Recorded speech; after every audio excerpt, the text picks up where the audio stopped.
So I want to spend a few minutes with unorthodox blogger Luke Ford. Luke, this is, I think, maybe his fourth or fifth time on Talk Radio One. I always enjoy talking to him. LukeFord.net is his website, and Luke, as you may know, if you've heard him on the show before, is an Orthodox Jew and recently has become involved in Kundalini Yoga. Am I pronouncing that right? No, it's Kundalini Yoga. What did I say? It's Kun. Oh. Kundalini And that makes all the difference? That does. I mean, you're totally throwing off the vibration in the universe, Mark. So let's talk about how you got hooked up in this Kundalini yoga. Kundalini Yoga. Well, I was doing acupuncture, which in one of our past shows you mentioned a study that said it was useless.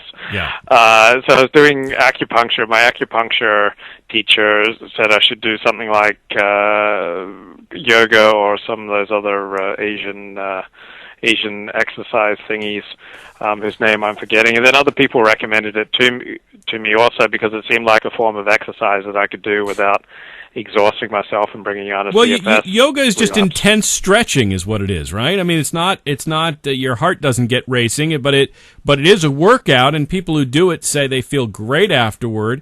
It's hundreds of, if not thousands of years old, this sort of routine of exercises that you do.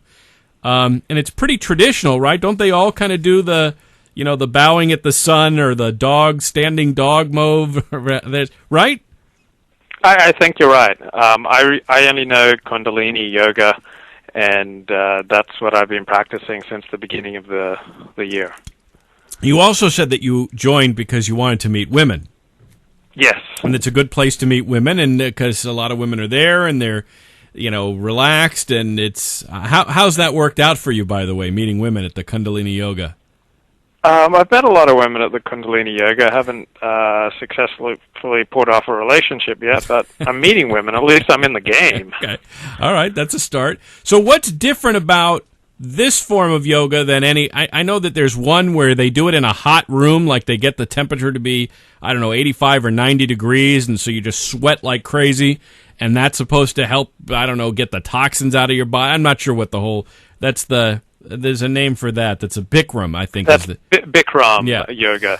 So when I went to Kundalini Yoga and I started with the Absolute Beginners course, they told me that Kundalini Yoga was the oldest form of yoga and the mother of all yogas, and the best of all yogas. Right. So so it's I thought it was all very harmless and only beneficial because I Googled the name of the founder of Kundalini Yoga, Yogi Bhajan, and that's Bhajan. I went home and looked up his Wikipedia entry, and it only had positive or neutral information on the great man. So I thought, when did this person live? Wikipedia says he must be, okay. When did this person live? He died in 2004 at age 75. Oh, okay. Well, then it can't be. I thought yoga is hundreds or thousands of years old. Yoga is thousands of years old, but Kundalini Yoga is something that was created by Yogi Bhajan. Well, then it can't be a whole bunch of things. Then it can't be the mother of all yogas. There were mothers of all yogas before this. It's one of those. That's an obvious contradiction that I don't know why I didn't think of it. All right, someone's calling in here. I'm not quite sure what they have to add, but welcome to Talk Radio 1. You're on with Mark Germain and Luke Ford. Yes, I'd like to know what Mr. Ford thinks of the concept of a moral bank account, and if he could explain what that means. All right, we'll get to that in a few minutes. Thanks for the call. So this this yoga that you've been involved in, you have then recently learned that some people are calling it a cult, that you've somehow been roped into a cult. Who gave you first this impression that you're involved in a cult, and do you think it applies to a yoga class? Well, for some reason on Friday afternoon, I went back to Wikipedia to its entry on Yogi Bhajan, and suddenly there was a whole new thing there's just one sentence in this otherwise neutral or positive profile of Yogi Bhajan, and it says that according to Rick Ross, Kundalini Yoga, created by Yogi Bhajan, is a dangerous cult. Mm-hmm. And so then I Googled Yogi Bhajan cult, and went to rickross.com. And Rick Ross is a famous anti-cult crusader, a man with a lot of credibility, and seems to do really serious work. He doesn't just throw information up there. He seems to be quite well. Quite good at what he's done. Does he call Orthodox Judaism a cult? No, but he says there are cults within Orthodox Judaism, for instance, Aish Torah, which I was a part of for many years, and Or Sameach, which is another part of ultra-Orthodox Is Judaism. the Church So is the Church of Jesus Christ of Latter-day Saints, the Mormons, are they a cult? I don't know. Now, you're right. There really isn't an effective and objective meaning to the term cult. What it means practically in everyday language is it's any new religion that I think is false. So if you go to dictionary.com, the number 6 entry for the name is the one that most people mean. A religion or sect considered to be false, unorthodox, or extremist, with members often living outside of conventional society under the direction of a charismatic leader. And does that apply to this Kundalini yoga? I don't have a position one way or another, but I do think after spending about 10 hours reading the articles on rickross.com that anyone who's interested in Kundalini yoga or anyone practicing Kundalini yoga should take the time to read these articles so that they can get the perspectives of people who spent 10, 20 years of their lives doing Kundalini yoga and now think that they wasted that time. Well, is it a waste of time to exercise? I don't really understand. I mean, if they're asking you for, increasingly larger contributions, or they're asking you to go recruit other people to participate, that to me is sort of the hallmarks of cults.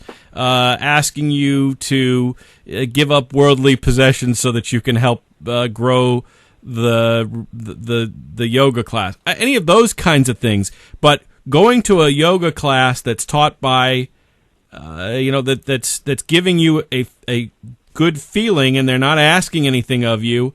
How does that meet the definition of a cult? I don't get it.